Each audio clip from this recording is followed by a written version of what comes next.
Well, thanks for visiting us this morning at KTALnews.com and your Weather Authority app. I'm meteorologist Josh Morses. This is your Friday morning forecast update. It is going to start out the first half of the day with some cooler temperatures as well as some rainfall today. The heaviest rain's likely going to stay just to the north of us, but we're kind of keeping an eye on this cluster of storms in Oklahoma. These will kind of slide southeast, so there's a very high chance that we'll see rain in Arkansas this morning, and I think we'll begin to dry out a bit this afternoon. If you remember Wednesday when we had the storms pop up early in the day and had a difficult time getting that rain down to I-20, but we did see some rain in Shreveport. I think that's how it's going to play out again today, with the majority of the measurable rain staying along I-30, but we should push enough of these showers and storms down to I-20 to give us a bit of heat relief early this morning. Your temperatures will start out in the 70s. We'll be in the 70s for much of the morning, just given the clouds and some of the scattered rainfall out there, and highs this afternoon will wind up in the 80s as well as the low 90s. So I think the rain will wrap up early enough to see these temperatures rebound a bit, but again, no severe weather threat for us today. Can't rule out some lightning and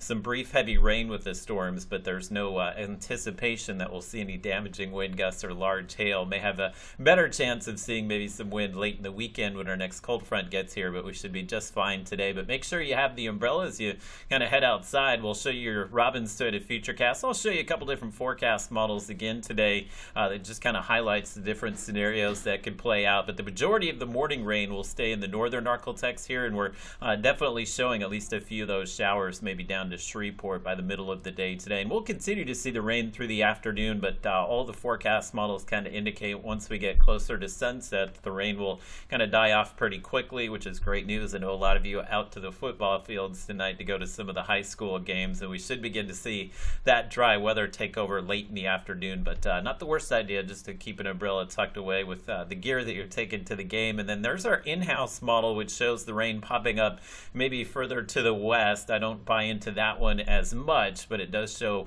much more of this rain down to I-20 this afternoon. Doubt it will play out like that, but again, if we can get the rain down to Shreveport midday, hopefully we'll see the high in the 80s, but this forecast model showing the same thing with the rain kind of ending late tonight. We will get a break from the rain on Saturday, so it'll be partly cloudy. Pretty hot tomorrow. We'll be in the mid-90s, but if you have any outdoor plans, rain's not going to get in your way. But Sunday's a different story. We have a cold front that is going to come in late Sunday into Monday. That front will be north of us on Sunday morning, but it will trigger some storms that will pass through early in the day on Sunday. So Sunday's not a complete washout, but I think it is going to be more difficult to kind of squeeze in any outdoor things on Sunday with some of the rain and storms that we'll have around. And rainfall totals, the rain will spill into Monday as well, so we're still showing about 1 to 3 inches of rain along I-30 and maybe a quarter to a half inch further to the south here. We'd like to see more rain in deep East Texas and Louisiana. That's of course where we have the exceptional and extreme drought conditions, but we'll take any rain we can get at this point. And the rain that's coming in on Sunday definitely cooling us off a bit, as we should drop into the mid 80s as that rain continues into Monday. So temperatures looking pleasant. We should lose some of the humidity